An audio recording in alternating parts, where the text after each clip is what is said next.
animals in these ways. Therefore, with these extraordinary brains that we have, let's get the scientists around the world together to work on ways of doing things so that we don't need to use any animals.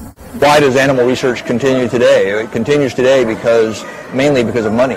There's so many people making so much money off of an established system, okay?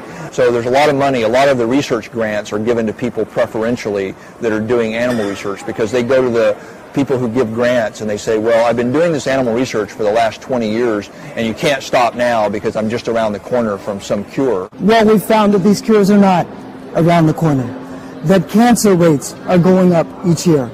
The incidences of heart disease are going up each year, that we can't even cure the common cold. And so the arguments that the pro-vivisectionists use play on people's fears, and they play on their hopes for getting better.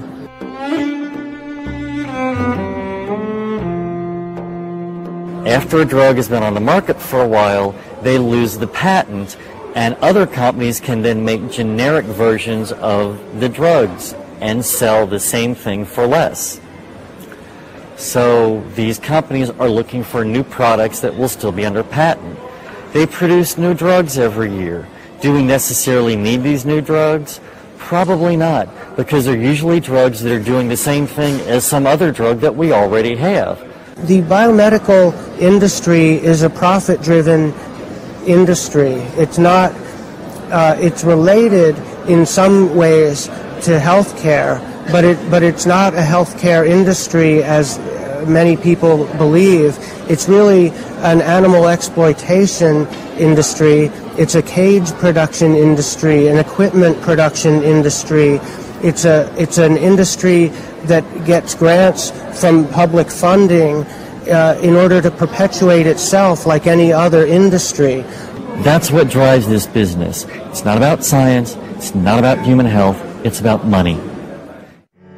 Dinheiro e lucro sempre nortearam as ações dos homens. We talk a lot about what we might gain by doing animal experimentation, but I think what we lose by relying on our selfish nature, by experimenting on animals, by what we may someday, if we get lucky, have to gain, is far greater. That nobility, that idea of compassion, of being humane, is more than any scientific gain that we may stand to get from the studies. And we should really look to the best of what makes us human, rather than the worst. E esquecemos que o princípio da igualdade é um princípio que visa atender com o mesmo respeito todos aqueles que têm os mesmos interesses. E, portanto, não podemos tirar os animais desse atendimento. Então, numa democracia, nós não usaríamos os animais. Assim como numa democracia não usamos animais humanos para o trabalho escravo. A libertação dos escravos, na verdade, é também a libertação do dono do escravo, que vive daquela exploração infame, né? A mesma coisa em relação ao cientista. Ele não pode gostar, ele não pode se sentir bem infligindo esses sofrimentos. A busca de uma forma alternativa de continuar esse progresso da ciência é também a libertação do próprio cientista. Eu acredito que muitas pessoas que trabalham nessas condições, sem perceber, elas estão se ferindo tanto que até me questiono como será que dormem à noite? Que sonho será que têm? Será que não tem um sofrimento que infligem em si mesmos ao estar infligindo sofrimento nos outros?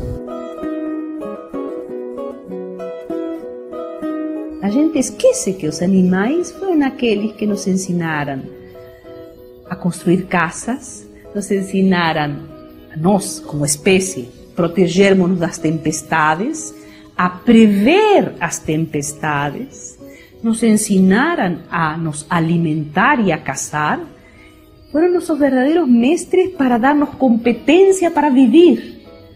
E rejeitar essa condição e ignorar essa condição de ter sido nossos mestres é perder grande parte da experiência, da própria experiência na vida humana.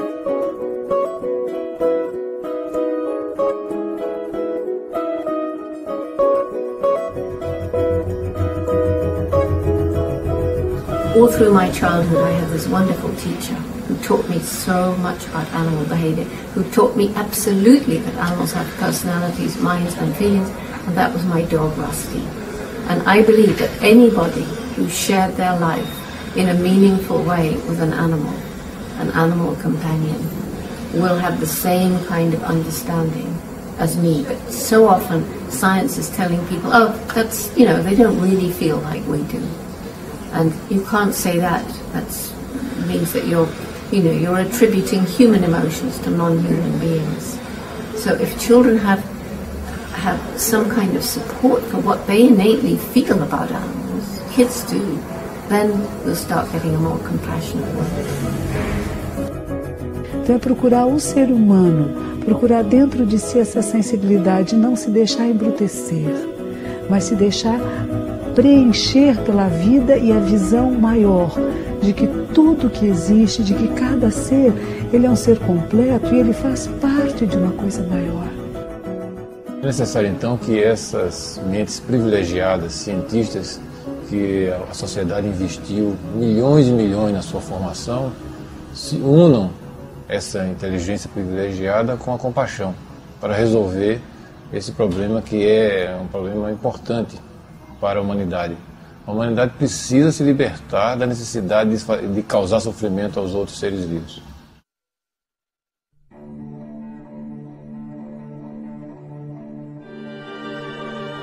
O que nos difere dos animais? Somos livres, temos voz. Sozinhos, os animais não podem se libertar das condições em que vivem. A sociedade é responsável por aceitar ou não os métodos escolhidos pelos cientistas para atingir seus fins. O destino dos animais está em nossas mãos. Temos um desafio pela frente, o de mudar um sistema tão arraigado quanto a escravidão. Mas temos também dentro de nós todo o poder necessário para provocar essas mudanças.